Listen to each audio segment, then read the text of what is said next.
Welcome, folks. We're talking today over lunch about a book I had to read for class, but it's pretty awesome. It's called Robot Proof by Joseph Aoun.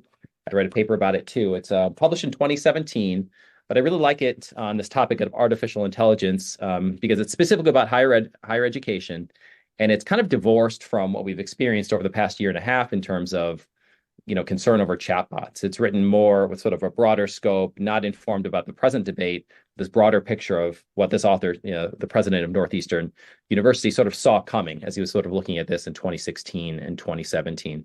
Really prescient and kind of divorced from the focus on chatbots, more focused on how does higher education potentially need to evolve to meet the challenges of the 21st century as we start working alongside robots, things that we're not even really thinking about when we're thinking about chatbots, things like that. So I prepared 4 questions.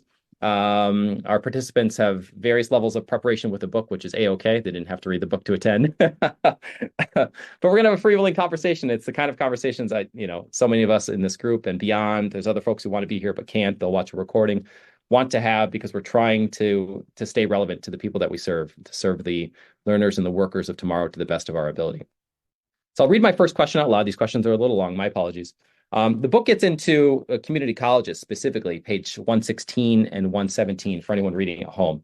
The author describes the ways in which our community colleges across the country extend the promise of higher ed to vulnerable and underserved populations. So folks who've recently lost their jobs, recent immigrants, single parents, et cetera.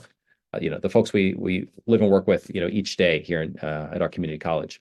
But the author argues the ranks of the vulnerable will now include those threatened by technological change, which is something not new to the United States at all, or the world at all. But we haven't really seen it. It's been 100 years since the Industrial Revolution, right? So his argument and other researchers have also argued that a lot of jobs, perhaps more than we are comfortable thinking about, will include or could be done by a robot in the next 10, 15 years. So the question is, how can we evolve individually, kind of within our own spheres of influence? None of us are, high-level administrators here, but how can we kind of personally evolve to better serve vulnerable groups of learners? Big question. How do we change to serve vulnerable populations, both that we're aware of today and perhaps a bigger group of people that might find themselves unexpectedly out of work in the next 5, 10, 15 years? Okay, I'll start by first of all, I might argue a little bit with the author here that I don't think that's really a new thing. It to the scope and the scale that it's happening now, certainly, but there's always been pockets of people who need job retraining because their industries are going a different direction, right? Like coal miners and people whose factories are outsourced to other countries and things like that. So I don't think it's really a new thing. I think it's just we need to figure out how to scale to the level that we're approaching. Yes, and absolutely. especially now that we've had COVID and the onset of chatbots, right? So that's just making the problem happen even faster. So that's just one thing that I wanted to point out. So I think in terms of how we approach it at a community college is to really be connected to employers and our regions and know what is in demand here locally and how we can help prepare students for the jobs that are available in these areas. So what are the jobs? If these jobs are going away, what is that going to produce in terms of different jobs? And how can we be proactive rather than reactive and start training the group, some groups of people to go that direction? We try to do a lot of this now, and your points are well taken. You're absolutely right. And it's something I do like about the book is less than others. He pitches it as this is not new in a lot of ways, right? We've had these challenges before, but scale is definitely important. We try to do a lot of this. I've done rapid response events when I know I worked for the college for BCS, where specifically like warn notice goes out to the state of Iowa indicating that some factory's closing or something like that. The community college is notified. The community college shows up at a scheduled time and talks to those workers. I've done a couple of those before. So we do a lot of that stuff. Do you think what more can we do? Because we have advisory boards for our programs that meet and sort of inform our curriculum. So I think, and networking is something that'll come up a little bit later too. So I think we're more than universities, we're sort of uniquely positioned to be ready for something if the scale does increase. But what else can we do? Any other thoughts? I'm one that read parts of the book, but the author does talk a little bit about, in terms of the sciences, like even with oncology, that a lot of these programs are going to be using AI as a tool. And I think that we had a Brain Bite speaker who worked in cancer research last year, and they are using it to identify cells that have cancerous genetics in them. And I think one of the things we can do as faculty, and this is going to be kind of sensitive to some, is not be afraid of the technology in our classrooms. The more we're afraid of it, because we may be that impacted, vulnerable group one day, I think that our students can feel that fear, and it can cause trepidation for them. But if we embrace them with the technology, then maybe, these are just technologies. They're still going to need people who can facilitate them and work in their field and use them. So we kind of have to be like, if AI is like the seeing eye dog, we have to be the person that kind of trains it and utilizes it. So maybe the more as faculty that we embrace it and help our students to embrace it, they'll be better prepared to utilize it in their workforce. Instead of being replaced, they can be an asset. On some Absolutely. basic on some basic very low level, like I remember so vividly, like coming to college, realizing that Google was new, realizing people, and myself included, could probably use it to cheat. And then the level of effort my university went to train that out of us and to teach us that that was unacceptable. Why, how, through through across courses, in buildings with on posters, right? And they did me such a service by drilling that into me. And I think anyone realizes that even if you don't think the world's going to change in 10 years as a result of AI, we still have this incredible responsibility and opportunity to teach students to use it responsibly. And if we're doing that, then kind of what you're describing, Chelsea, of kind of embracing it might follow kind of naturally once we see what it is and we understand what it is. This might be a nice segue to the next question. Do you have anything else, Shannon? I was just going to add that he talks in here about, he sort of seems to advocate for liberal arts Yes. degrees in a way, right? Right. Because of the soft skills, because people still need to collaborate and be able to communicate with each other, interpersonal communication skills and things like that. And so if we can figure out a way to incorporate and focus on soft skills and technology together in our course, in as many of our courses as we can, I think that's kind of the key. I don't know how what that looks like in every course, right? Looks like But different course guides. if course guides include maybe information, maybe there's a soft skills, one of the 8.0s is about soft skills in every course. How are these skills adaptable to any employment, right? To any kind of job? And there's something in there about technology. It How might do be we the way. become more human while simultaneously learning these? And that's something the author kind of Yeah. argues too. Last night, I showed my children who always want to use tablets and things like that, calculators, like little solar poly calculators, and they were like transfixed. And they were fighting over one. I had to go find another one. And then my father's like, "Oh, I remember the first calculators." And he's talking, and so like the world had to change as a result of the calculator, and we ourselves will have to sort of change as a result of this. And the more we can kind of get ahead of it, the better. My analogy sort of has fizzled out there, but that his world changed rapidly as a result, and ours is going to change whether we kind of like it or not. No one can predict exactly what it looks like, but the more we can start thinking and talking about it, the better. I'll transition. We'll go back in time a little bit. Second question. 100 plus years ago, the author suggests that the railroad industry, the powerhouse industry, the early 20th century, late 19th, continuously failed to realize it was in the same business as the fledgling airline industry in the early part of the 20th century. Consequently, railroad companies, billion-dollar industries, repeatedly missed the warning signs pointing to the impending disruption of their industry. They survived, but they're marginal compared to what they were. Their roles have changed. AI and robotics arguably offers the same challenge to the community college system or higher education in general. Who are we in competition with without even realizing it? That's the first question I'd like to ask. Who are we competing with that we might not realize we're competing with in terms of delivering education or training, workforce preparation? I think we're seeing a huge rise in people getting certificates from companies instead of education institutions. So that's a huge one there is how these are scaling and creating courses and whatever else, and then they're being accepted as some sort of way to get into like a position now versus, it's kind of a way to get around. You need 2 years of experience and a degree and all that stuff. So that's a huge one there is what these companies are doing to scale their employees and to kind of get them onto the next step.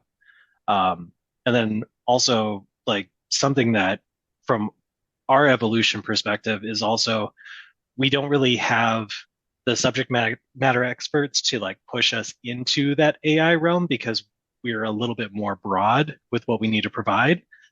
And it's a touchy subject because you could see having that program, but if it doesn't fit the area that we're in, our drive is going to be mainly from people who are going to want to look at it from a national perspective. So we'd have to do like basically online only classes or something that would be able to draw them in. So unless we incorporate it into more curriculum as like ways that AI can enhance this industry along with you, outside of that, we're just kind of, you kind of get narrow with this is a class about AI and that's all we do. So there's the two sides of it there. Yeah, when I was reading, I kept thinking CBE.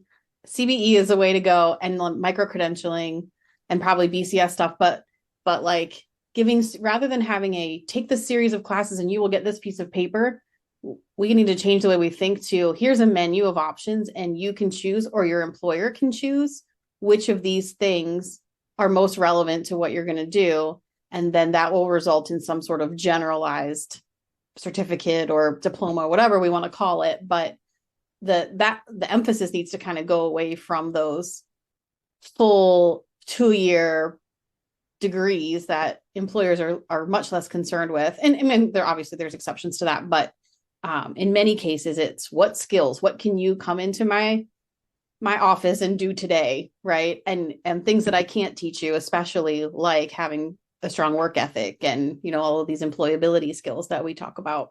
It's hard to imagine that world, but it makes more sense if the author, as the author sort of argues, that students will probably need to kind of continually come back to community college potentially. So do we compete against YouTube? Was a thought I was thinking as I was sort of writing that question. Other sources of learning information, are we competing against chatbots as well in terms of I need information and how do I get information and how do I learn a skill? I'm doing my cupboards. I'm taking pictures of my cupboards and it's helping me. I'm wiring, Excel. I'm learning all that through ChatGPT. You guys have heard me say it before, like we're not the key masters anymore as educators.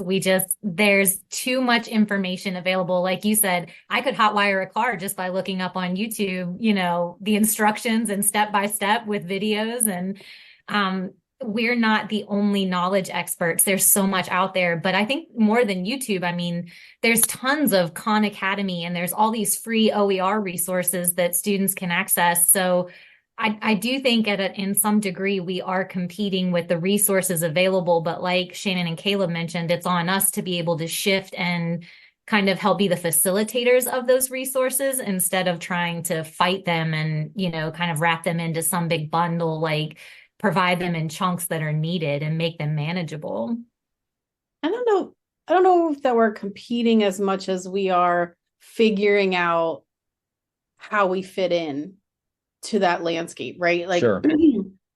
It's always been the case that that instructors teach in a certain way, and that's never worked for everyone, right? And so I think for a long time, college professors were people who were observed to have all of this knowledge, and they gave it to you, and then you spit it out on the exam. But I don't know about you, but I sat in lots of college classes where almost none of that actually was absorbed in my brain, right? Because they weren't teaching, they were lecturing at me, and that never worked for me. And I didn't have YouTube at the time to go and look it up. Otherwise, I probably would have. So how do we go from that? And hopefully, I think many of us are already teaching in different ways now, but I think we have to change the mindset of all teachers from that I'm the person with the knowledge who's going to give you this knowledge, and then you're going to regurgitate it, to I'm going to mentor you and help you figure out how you can get the information that works best for you and how to vet it and make sure that it's credible and reliable, and think about all of the ways that we can solve problems once we have that knowledge. How do we apply it, right? Like, and the utility of knowledge, right? Because anyone can get access to anything now, right? Yeah. Even more so to the exponential degree versus just web browsers and things like that. Yep. Awesome. Thanks for being sharper this morning than I am, or this afternoon. You three. I'll jump on to the third question here. The author says that the failure of universities to take up the cause of lifelong learning has resulted in the explosion of the for-profit higher ed education industry or model roughly over the past 25, 30 years.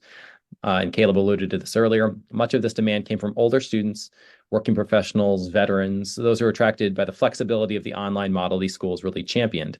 What's working about the ways that we serve learners who put a premium on flexibility and convenience, and how can we do it even better? Just think about our online teacher, our online teaching. All 5 of us here on this call work a lot with in the online space. So what's working well about what we do? Positive spin. Well, this is a place where I plug CBE for sure. There you go. Because it's designed, and I think we should do more and more programs in the as an option in CBE, because it allows people to come in, and if they already have skills, they can test out, or they can demonstrate that they have already met competencies and then move forward really quickly. So they might test out of an entire course, or they might only need to complete certain modules of a course and then be done. And so they don't have to sit through even an online course. You have to sit through the entire semester and do all of the work. And if you already have the skills or some of those skills, why should you have to do that? So the more non-traditional students we have who are busy and already have some skills and experience, I think the more we need to offer these kinds of show us what you can do. And if you can already do it, great. We'll give you the certification that says that. How do you manage that, Chelsea, with your online science courses? Pretty intense, a lot of work, online. Where can you offer flexibility with students, and how much success do you have? It's been tough, because not only are you trying to get the science content, but you need to maintain a level of rigor, because they're going into very competitive programs where it's not just the content that they're being competitive with, it's can they keep up with the rest of the class. So there's been a struggle with allowing flexibility. I actually opened up units instead of weekly due dates last semester. And I asked students at the end of the semester how they felt about it. And over half of the class said, no, go back to weekly, because even though we complain about it, without that weekly due date, they were still just putting things off until, I was giving them 4 weeks to complete the material, and they were waiting until Monday night at 11 p.m. before starting it. So I think they want a certain amount of flexibility, but they also can't handle, a lot of them are not coming in with the skills to prepare them to handle their own planning. So right now I stick to that weekly module, but I allow them opportunities to earn back something that they miss. So if they miss a discussion post, if they miss a quiz, they can do work to earn an opportunity to make it up, instead of just providing it and giving them, whatever they ask for, because there's a little bit of balance there. But I'm super interested in what Shannon and Caleb mentioned earlier, because they've got me thinking now, like, how great would it be if I could offer like immunology, just a 4-week immunology course instead of an entire microbiology class, or, or maybe just something on genetics and DNA, because that might be something that only half of the class really needs. The other half is going into plant biology. So I think there's a way we could look at condensing things into more manageable chunks that might be easier for online learners and their flexibility. That scheduling piece is so tough. I was talking to a face-to-face instructor. Actually, she's not teaching online at all this semester. And she was talking about the ways in which, even in the structured environment, even if sort of the strength of the traditional face-to-face model 16-week is you're expected in class, your homework is due. We offer the rigor and the structure that so many of our students today sort of struggle with. The thing she's struggling with is attendance. And, even in that structure, she's struggling with everything we struggle with in the online space. So the challenge is bigger than online in terms of that. Do you think when you go mentally down that road to the unit specific offerings, Chelsea, where does time play a role in that? Like even breaking out of the CBE thing, I think in a lot of our BCS course offerings, do we give students, you just described the ways in which they needed the weekly structure. Should courses start and end, or should they just be available in general? You know what I'm saying? Like, what would serve learners best? What would actually, and in terms of like actual learning, not even just convenience or perception, but in terms of helping students actually learn, how do we, that's too big of a question to really ask on this kind of discussion, but what would it look like in 10 years potentially to serve learners? I think this is already happening. Sorry, I know this question was for Chelsea, and I promise I'm not trying to make this a CBE hour, but this is already happening in some schools, the way that they do their CBE programs. Some of them are broken up into maybe 1 credit modules. And so it's like you've got 30, you have to do this program is 30 credits or whatever, but it's individual pieces, and there are no semesters. It's subscription based. So you pay for maybe a 6-month subscription. It's a flat fee. You can complete as many modules or as many courses in that 6 months as you want to. And if you only do one or you don't do any, then you're paying the same amount as somebody who did 10. And so that's some motivation for people to move a little bit more quickly. And for those people who come in with skills already in place, they can test out really quickly and then complete a bunch of things within that subscription period. So that's where the CBE program would really like to go. Right now, we're trying to figure out how to deal with financial aid issues and things like that are for now requiring us to stick within our semesters. But there are schools who have figured it out. And so we know it's possible. There's just a lot of layers to it.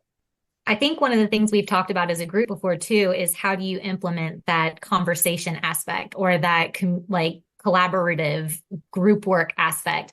And am I being the railroad in this example because I'm not willing to change my mindset that these students don't need that possibly? I think it's going to be interesting to see whether or not we do have these robots coming around and chatbots, and do they really need to learn how to talk to people if they're maybe for healthcare, yes, but maybe if they're going into information technologies or, something where they don't need that sort of daily conversation. Because if we could eliminate a lot of the group work aspect that we're thinking is such a huge part of education right now, maybe we could do, like Shannon said, maybe I could offer these modules, but would they ever have enough interaction to go successfully on to a profession where they needed that aspect or into a face-to-face environment? If they don't have motivation, though, the group element and the relationships and the the relationship with the instructor as well, even if it's not the group, would, I think, be key to overcoming this issue that we're all struggling with, which is how do we get students across the finish line? And if we kind of remove the start end dates, and I've seen it with CBE a little bit, that can be a real challenge, right? Student actually does the work of signing up for everything.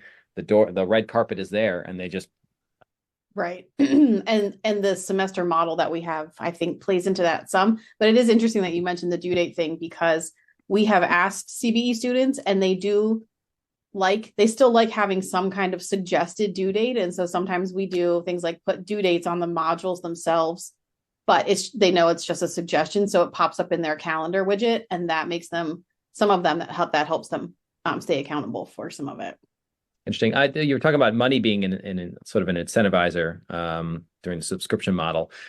Well, I'm sure what goes hand in hand, I know it does with our CBE program, is that hands-on piece from like the success coach or whatever Lindsay's title is. If you had to pay for the level of like motivation coach, potentially, I wonder if that would be an interesting incentive. Like if you need a lot of help and motivation and you had to pay for it, I wonder if that's a way that it would actually kind of work. Not that you want to nickel and dime folks, but those that can do it without that help could potentially do it at a slightly lower cost, and those that need a lot of help, if a school could really offer it, and could actually afford it, that'd be an interesting way to kind of meet various levels of motivation in these programs. Chelsea, when you said you're talking about teaching collaboration and time management and things like that, sometimes I think I get it. We always say we have to teach them how to be in the real world and things like that. But I mean, those things are not necessarily in our course guides, right? Unless we're teaching college experience or really specific courses. Is it in your course guide that you have to teach them to be good at collaboration or good at managing their time? No, I mean, probably not. But so what's crazy is it's on the survey, though, right? At the end of semester survey, there's entire sections that are like, how's your group work? How's your collaboration? How do your students feel they got to know? But like you said, it's not anywhere in my competencies. Yeah. So why are we measuring a classroom based off of something that's not an actual outcome? Mm-hmm. So that's an interesting thing to think about. One thing we're doing in the welding program is this employability certificate, where we're having the students do about an hour as part of orientation, where they learn about the soft skills it takes to be successful in a welding career. So it's like attitude and accountability and things like that. And then we're going to have a rubric. And at the end of each semester, the welding instructors are all going to get together with the dean and do a quick, do we think this person demonstrated all of these things? Yes, yes, yes. This one's good. This one's not good. And then Lindsay will check it off on a rubric in the orientation course. And once the students get all of those things checked off, they will be generated a employability certificate. And so I wonder if something like that would work in gen ed classes, or I don't know if there's another nursing, like bedside manner certificate. Yep, that'd be huge. Programs. Yep.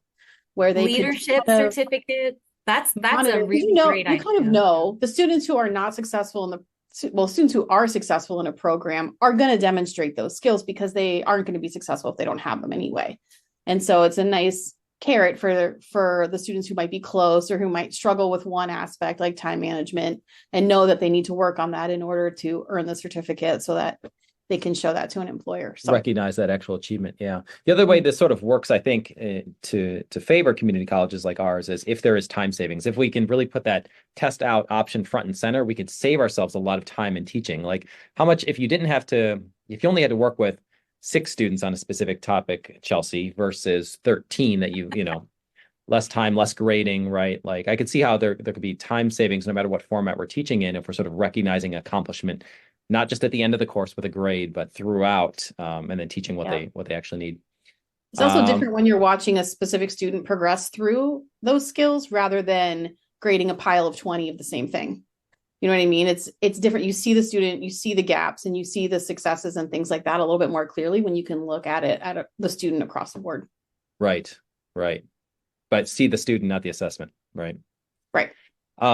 Last question. Thank you all for hanging out so long already. The end of the book has a quote, as our world doubles and redoubles in complexity, we cannot hope to understand it, affect it, and improve it, except through commensurate complexity. In other words, through networks. To face the technological and economic challenges of the 21st century successfully, individual learners will benefit from the opportunity to tap into global networks of higher education opportunities throughout their lives, the lifelong learning thing. What existing networks do we tap into at our community college? How do we strengthen experiential learning opportunities to better connect our students to the workforce of tomorrow? So what existing networks do we already tap into? Chelsea, you are Exhibit A at someone doing this. Do you want to plug a little bit about what you do? I saw something else pop up earlier today. Are you talking about Brain Bites? I think so. Yeah. Yes. Yeah, I think that our school does a lot of that. Again, we have so many speakers and guest speakers. So, I think my group of guest speakers, the Brain Bites, that's more of a student led. They kind of pick the topics they want to talk about. They pick the speakers they like. And then I kind of reach out. This week we have Art for the Journey coming, and it's a veteran founded company that works with mental and physical health through art therapy. And it's just things that, students may not know that they can take their science or, their degree in healthcare and actually use it, different forms of artistic or creative outlets.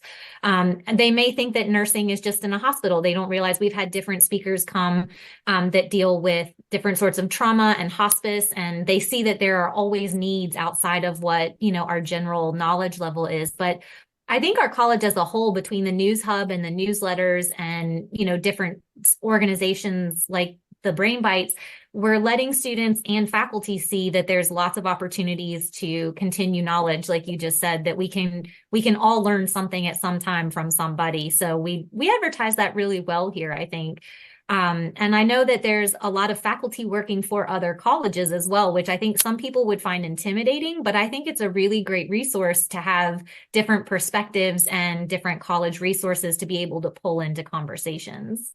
Good point. And what's so neat about what you do is you invite people not in the class to join. And that's the kind of networking that the author's sort of describing, because I think the students only sort of reach their ultimate potential if they're aware of all those opportunities. And the author puts a heavy emphasis on sort of interdisciplinary coursework, faculty, teaching different disciplines, working together and working in concert with one another and with one another's students potentially too. So it's sort of difficult for me to imagine what that evolution sort of might look like within our existing framework. But when I look at your stuff pop up on the News Hub, I see what the future kind of looks like potentially.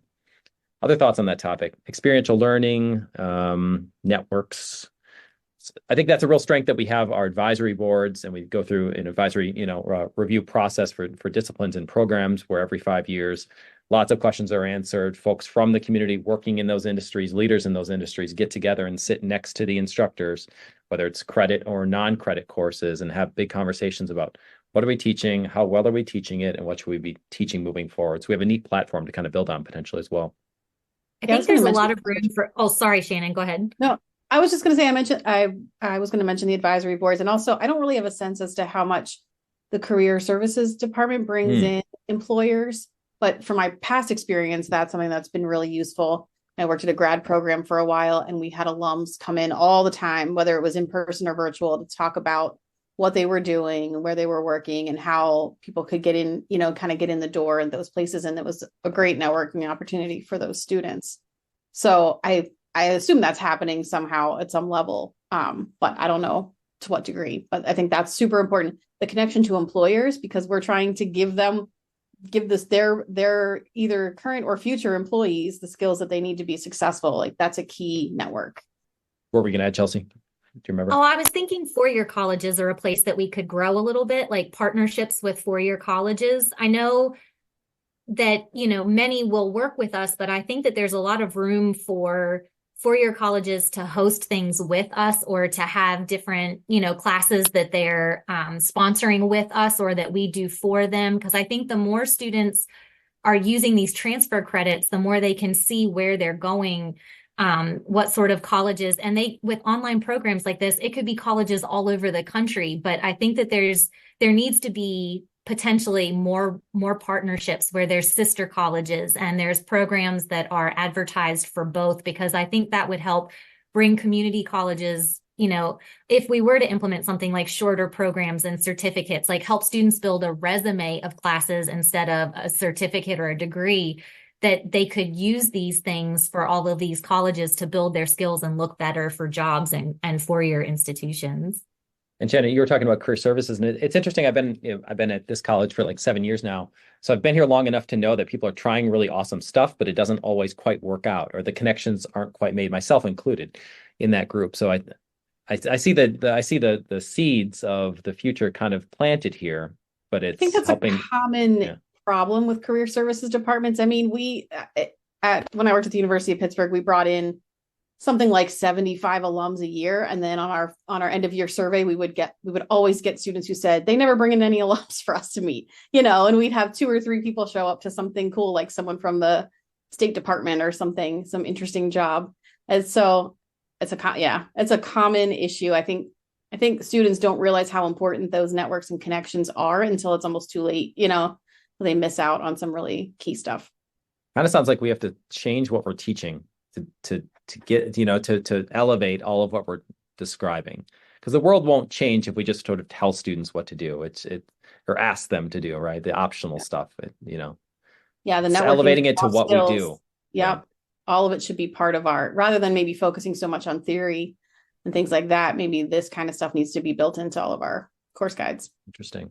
And I wonder it'd be interesting, especially sort of post-pandemic, like student perceptions of the decision to make, to decide on a major or plan of study is probably very intimidating to some people. And so the kind of the arrangement you described, Shannon, of the sort of bites, I'll use Chelsea's word, bites of education based on when I need it, on a subscription model or not, but lower stakes, I want to take this now, might sort of potentially bring more people into the fold, realizing that they're not on some permanent path. It might be liberating to some folks. I mean, it'd be a challenge to some as well, but it might be liberating to know that the future of education might not require big commitment, but more flexibility, in general. But there'll always be the programs that are 2-year programs that we support, that we need nurses, right? So yeah, and you talk about vulnerable populations, and that just lends itself even more to people who might have cost barriers and things like that. If they can come in and they can still upskill, that's a good and point. It won't cost a little bit, and then they can move up a little bit in their jobs and then come back and upskill a little bit more,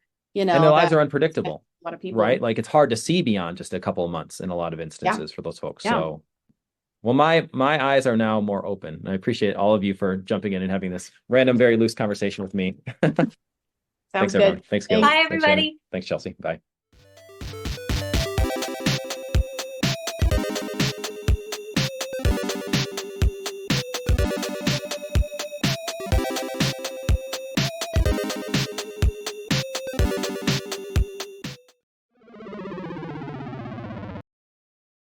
Game over.